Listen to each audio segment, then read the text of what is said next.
Nangunguha kami noon ng tuyong kahoy na magpinsan. 5 kami at pawang mga minor de edad pa lamang. Nasa 3 baitang kami noon ng mataas na paaralan. Nasa 15 anyos pa lamang ang edad, kaya marami pang kapilihuan ang utak. Naisipan naming magdala ng tirador upang manghuli ng mga ibon. Ang sarap kasi ng lasa ng ibong inihaw. Sobrang tamis at linamnam ng laman. Pauwi na kami noon at may karga-kargang kahoy na panggatong nang makita namin ang isang malaking ibon. Sobrang laki at tila inahing manok na iyon na lumilipad at dumapo sa sanga ng kahoy.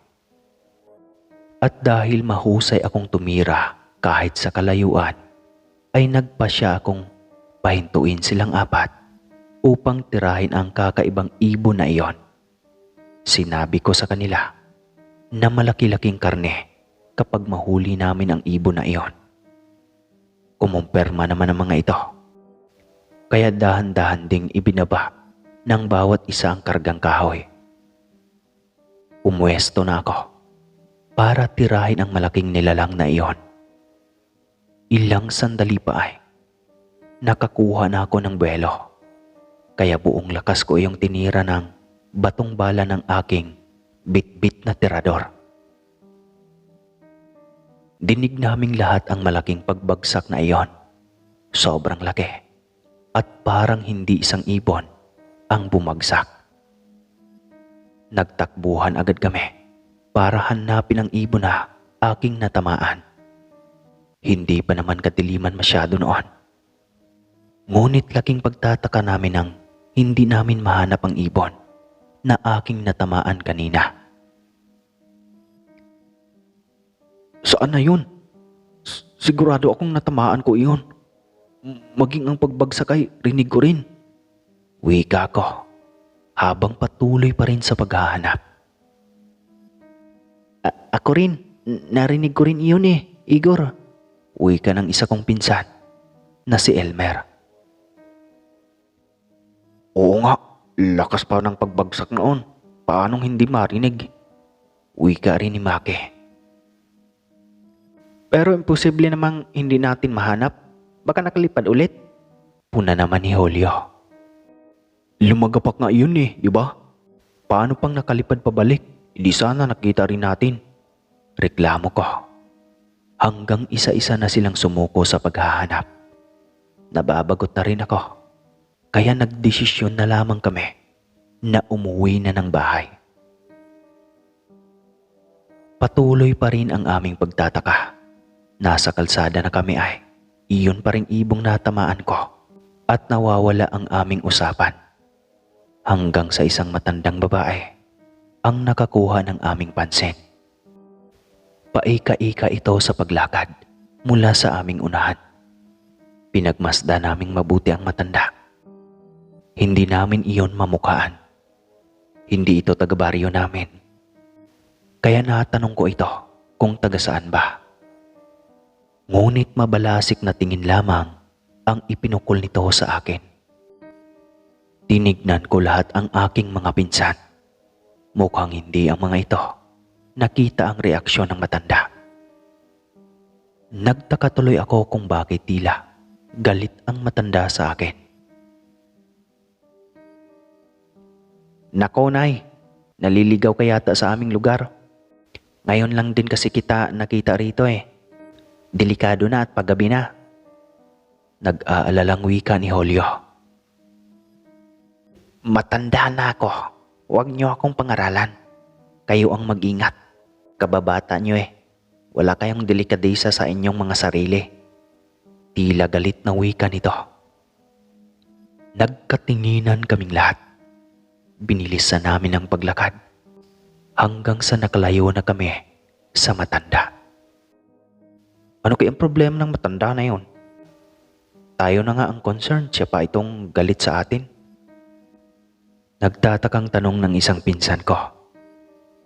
Ay nako, hayaan nyo na. Matanda na kaya marahil ganoon talaga.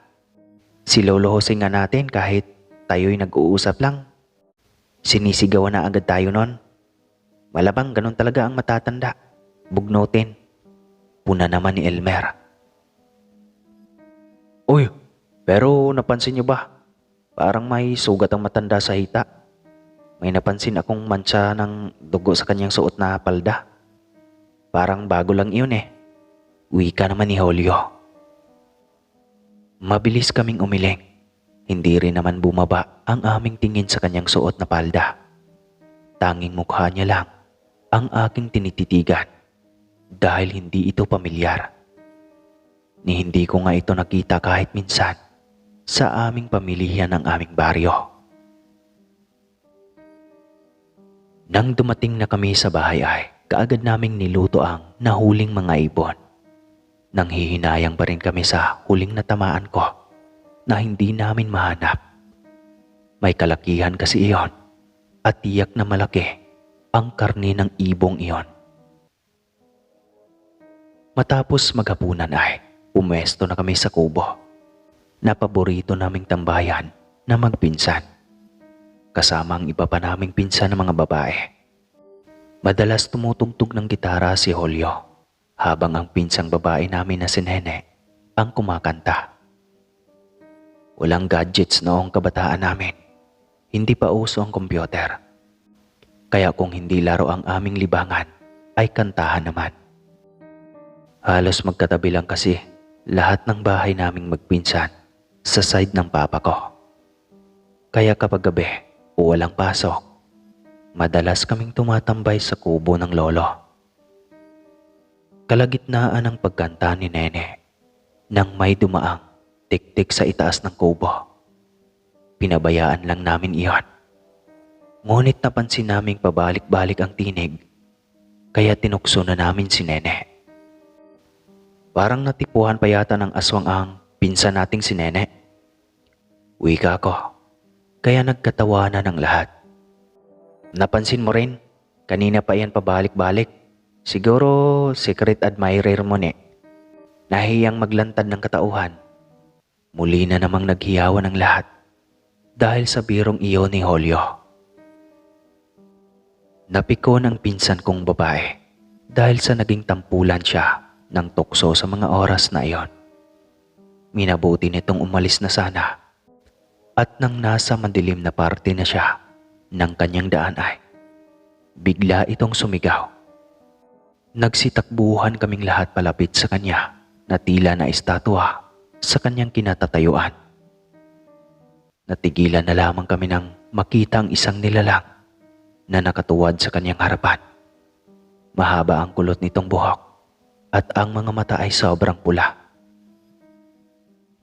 Agad kumuha ng flashlight si Elmer, ngunit huli na dahil mabilis itong tumakbo palayo sa amin. Dahil sa nangyari ay nagpasya na lamang kaming ihatid si Nene at magsiuwian na rin. Kakahiga ko pa lamang ay nakatulog na kaagad ako. Ngunit hindi pa man napalalim ang aking pagtulog ay bigla akong binabangungot. Nakita ko ang matandang kanina na nasa aking paanan. Galit na galit ito habang nakatitig sa akin.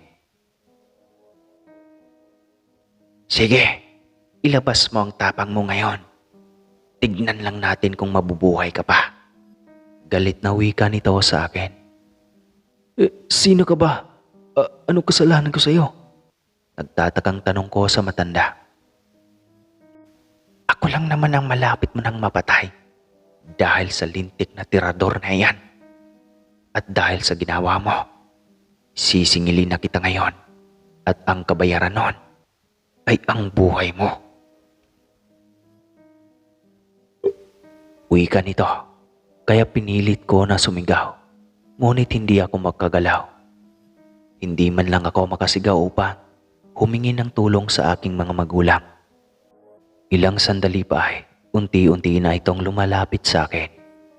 Mas nahintakutan pa ako nang biglang lumabas ang matutulis nitong mga ngipin. Maging ang mahaba at matulis rin itong dila.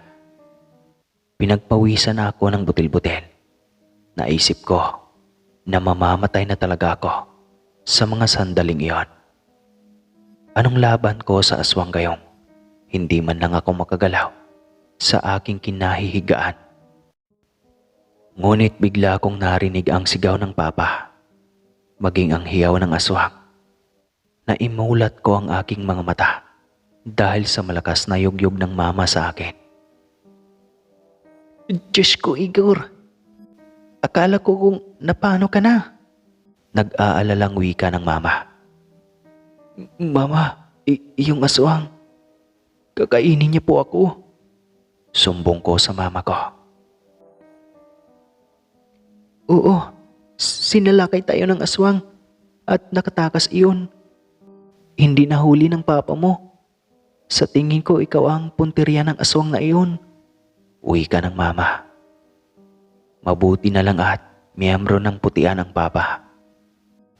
Kaya niyang palayasin o pabagsakin ang mga masasamang hininga gamit ang Latin. Ako nga po, ma. Natamaan ko kasi ng bala ng tirador kanina ang aswang. Inakala ko na malaking ibon lang iyon. Aswang na pala. At gusto niyang gumanti, ma. Sabi niya papatayin niya ako.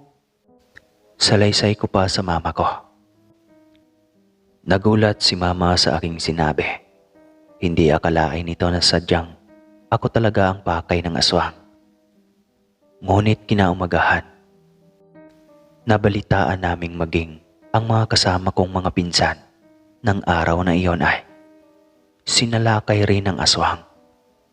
Katulad ko ay pinagbantaan rin sila ng aswang na patayin dahil sa aming nagawa.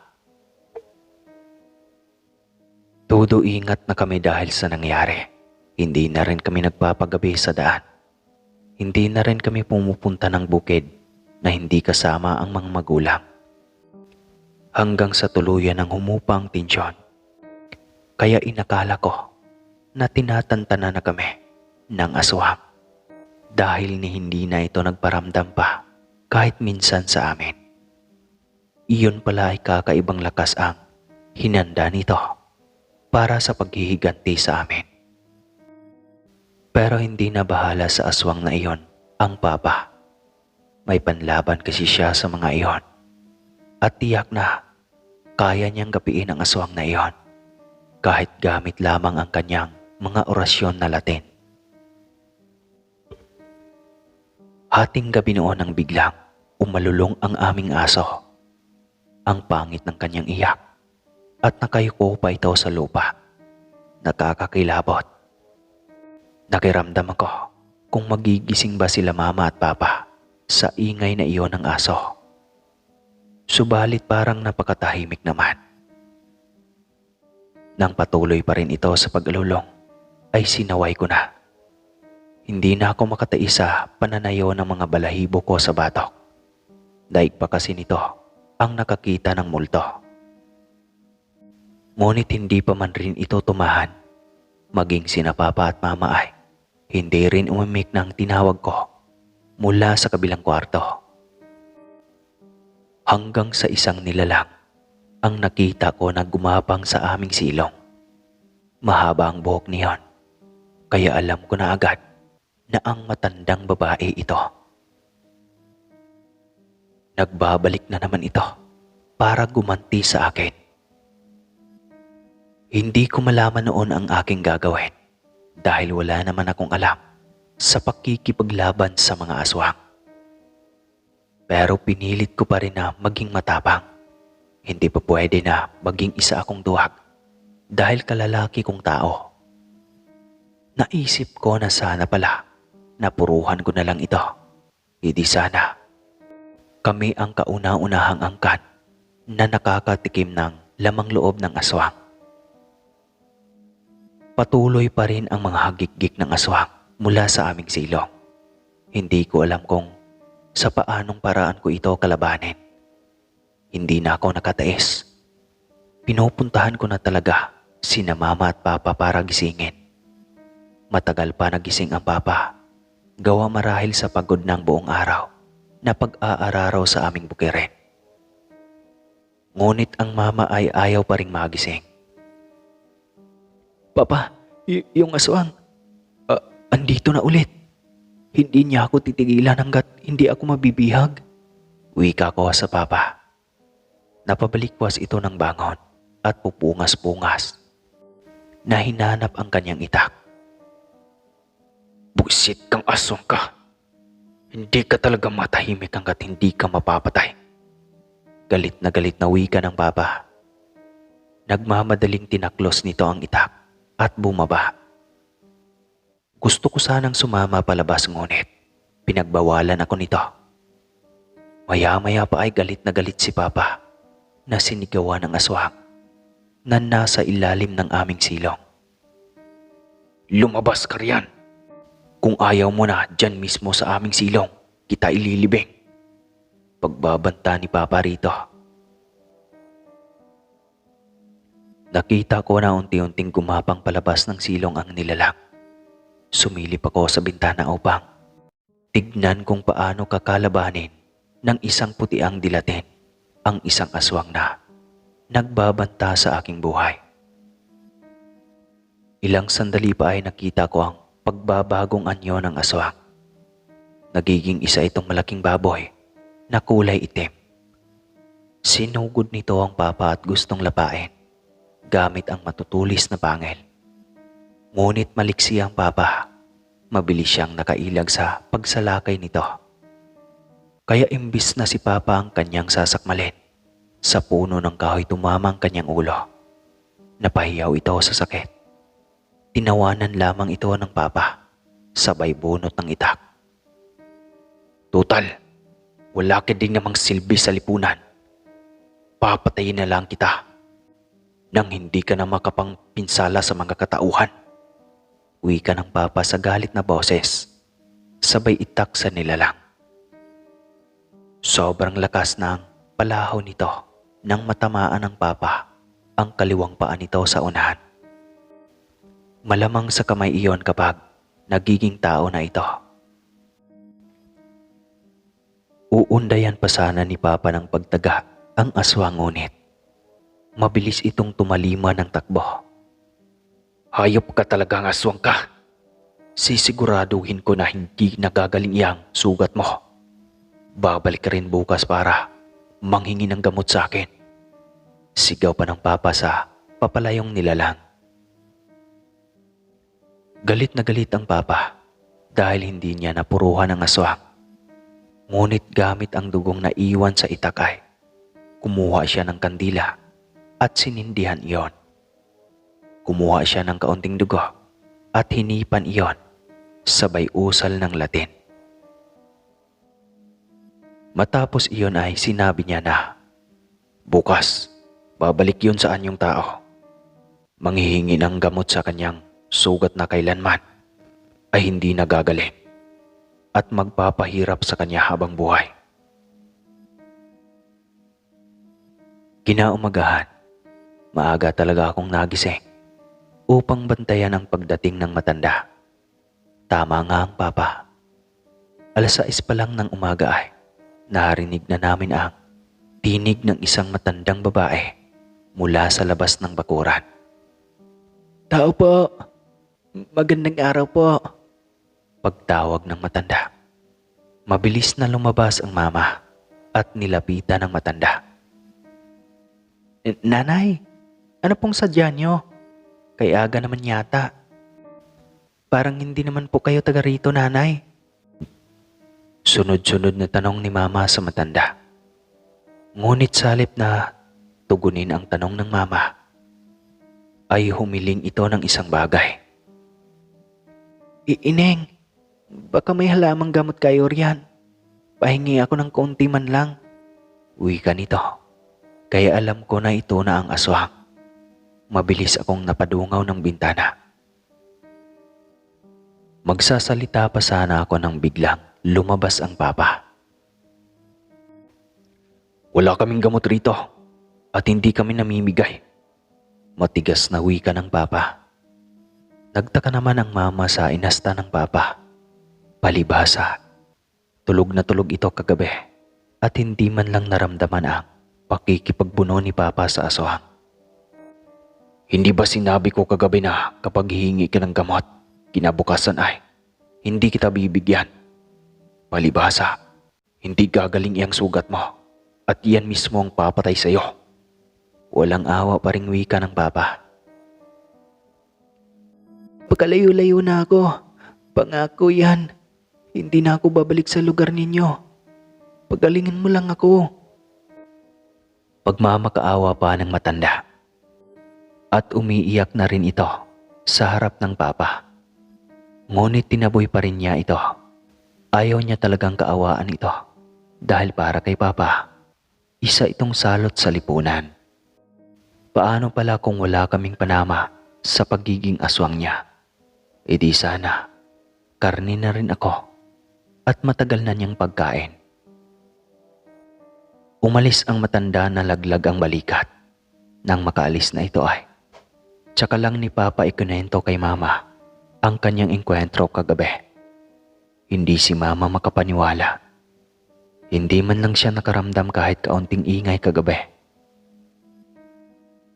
Kwento ko rin lahat kung paano ako sinundan ng aswang na iyon. Kung ano ang punot dulo, kung bakit hindi ako nito tinantanan. Subalit nagkamali yata siya ng kanyang piniling biktimahin. Maski ako, noon lang din nalaman ang nakatagong mutya ng papa laban sa mga masasamang hininga. Dahil sa kuryosidad ay hinalungkat ko ang puting damit ng papa na puno ng latin. Inilagay niya iyon sa isang baol kasama ang isang maliit na libretang itim. Pagsuot ko pa lang ng damit ay tila butil-butil na kaagad ang aking pawis. Sobrang init kasi noon at tila naduduling ang aking mga mata kapag tinitignan ko ang mga markang Latin na nakasulat doon.